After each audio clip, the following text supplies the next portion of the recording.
Hello everyone and welcome back to UGC NET mentor guys. आज की इस video में हमारे साथ हैं अंजलि जी, जो बताएंगे कि इन्होंने नेट एग्जाम किस तरीके से क्रैक किया, किस तरीके से इन्होंने प्रिपरेशन करी, अपनी क्या इनकी स्ट्रेटेजी रही है। सो आप सभी के लिए वीडियो बहुत इंपॉर्टेंट रहने वाली है। अंजलि जी, सबसे पहले अपने बारे में बताइए। मेरा नाम अंजलि है और मैं दिल्ली से हूँ। और मैंने अपनी ग्रेजुएशन ड्यू से ही की और मास्टर्स भी साथ में ड्यू से ही किया। Okay okay. So Anjali ji, सबसे पहले तो बहुत बहुत मुबारक हो आपको, आपने यूजीसी नेट एग्जाम क्वालिफाई किया है। धन्यवाद सर। अब थैंक यू सर। बताइए कि आपने प्रिपरेशन किस तरीके से करी, क्या स्ट्रेटेजी रही आपकी। सर मैंने प्रिपरेशन के लिए पेपर 1 एंड पेपर 2 सबसे पहले दोनों के सिलेबस को एनालाइज किया अच्छे ओके से। ओके। और सिलेबस को एनालाइज करने के बाद मुझे पता चला कि मुझे किसमें कितना टाइम देना है और मेरी वीकनेस क्या है। ओके। और साथ में फिर मैंने देखा कि मेरे लिए पेपर 1 जो था वो बिल्कुल ही नया था और हम्म। उसके लिए मतलब मुझे एक ट्रस्टेबल चाहिए था कुछ कि मैं कहीं से ऐसे पढ़ सकूं। जी। तो मैं आपके जो यूट्यूब चैनल पे बहुत पहले से ही जुड़ी हुई थी और मैं हम्म देखती थी अपडेट वगैरह हर एक हम्म चीज़ का यूजीसी नेट का। तो हम्म। और वहाँ पे मैंने आपका बैच लिया और पेपर 1 के लिए। और साथ में मैंने फिर वहाँ से मुझे पता चला कि उसकी स्ट्रेटेजी क्या है, मतलब किस तरीके से हम्म टाइम टेबल बना के कैसे उसको हम्म फॉलो करना है।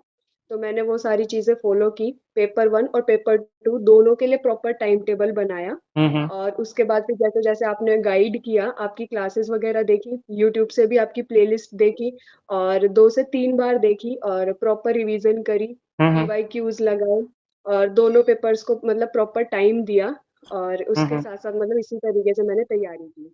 Okay okay okay, very good. So आपने प्रॉपर रिवीजन करी, आपका कहना है ये कि आपने अच्छे से जी, सिलेबस फिनिश किया, उसके बाद आपने रिवीजन करी प्रॉपर तरीके से, फिर आपने पीवाईक्यूज की प्रैक्टिस भी करी है ना। जी। Okay, so that's a good strategy. Anjali ji बताइए कि पेपर 1 और पेपर 2 दोनों में क्या इंपॉर्टेंट है, क्या अच्छे से करना चाहिए, क्या दोनों करना चाहिए, फिर एक करने से बात बन जाएगी। सर मेरे हिसाब से तो पेपर 1 और पेपर 2 दोनों ही बहुत इम्पोर्टेंट हैं। क्योंकि पेपर 1 और पेपर 2 दोनों ही सपोर्टिव है एक-दूसरे को, मतलब अगर हमारा नेट क्लियर होता है या हम्म जेआरएफ तो जो भी, तो हम्म। उसमें दोनों ही बहुत ही मेन इम्पोर्टेंट रोल प्ले करते हैं। Okay okay okay, very good. So Anjali ji, अभी आपकी क्या प्लान है, क्या करना चाहते हो फ्यूचर में आप। आगे सर सबसे पहले तो मैंने यही सोचा है कि मैं पीएचडी में एडमिशन लेना चाहती हूँ और ओके पीएचडी में एडमिशन लेने के बाद मैं प्रोफ़ेसर के लिए अप्लाई करना चाहती हूँ, मतलब जो भी वो प्रोसेस रहेगा मैं उसे आगे कंटिन्यू करना चाहती हूँ। Okay okay okay, that's a good strategy.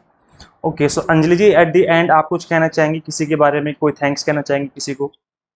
Ji sir, मैं सबसे पहले तो गॉड का थैंक यू कहना चाहती हूँ, अब मेरे पेरेंट्स का और मेरे फ्रेंड का जिन्होंने मुझे गाइड किया, और सबसे ज़्यादा थैंक यू मैं आपका कहना चाहती हूँ क्योंकि मैंने बहुत सारी चीज़ें सर्च की थी जी यूट्यूब पे। जी जी। एक ट्रस्टेबल चैनल मिल जाए, मुझे कुछ ऐसा मिल जाए प्लेटफ़ॉर्म, बट हम्म मैंने इतनी सारी चीज़ें सर्च करने के बाद भी जब मैंने आपके बारे में शुरू से ही जानना चाहा तो मतलब मैंने वही चीज़ मैंने आगे कंटिन्यू रखी। मैंने आपकी क्लासेस अपडेटेड क्लासेस भी ली। तो मैं आपका सच में थैंक यू कहना चाहती हूँ इस बात के लिए कि मेरा पेपर 1 भी फर्स्ट टाइम में ही क्लियर हो गया। Most welcome, most welcome Anjali ji. वैसे भी बता दूं कि एज ए टीचर हम तो बस पढ़ाते हैं, मेहनत मेहनत तो आप लोगों की होती है। एज ए स्टूडेंट आप लोग बहुत मेहनत करते हो, बहुत कड़ी मेहनत करके एग्जाम क्रैक होता है।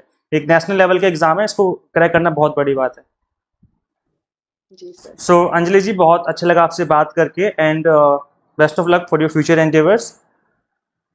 थैंक डेफिनेटली यू इससे सर। मोटिवेशन जरूर मिलेगी बाकी स्टूडेंट्स को। बिल्कुल सर। चलिए, थैंक यू सो मच। धन्यवाद सर।